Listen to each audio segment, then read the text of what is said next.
ولئن أطعتم بشرا مثلكم إنكم إذا لخاسرون أيعدكم أنكم إذا متم وكنتم ترابا وعظاما أنكم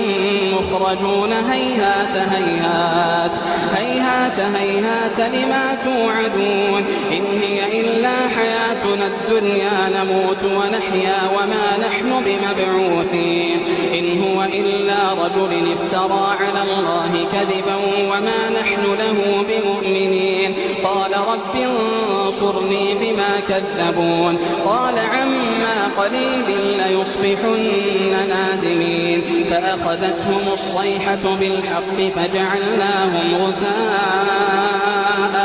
فبعدا لقوم لا يؤمنون فبعدا للقوم الظالمين ثم أنشأنا من بعدهم قرون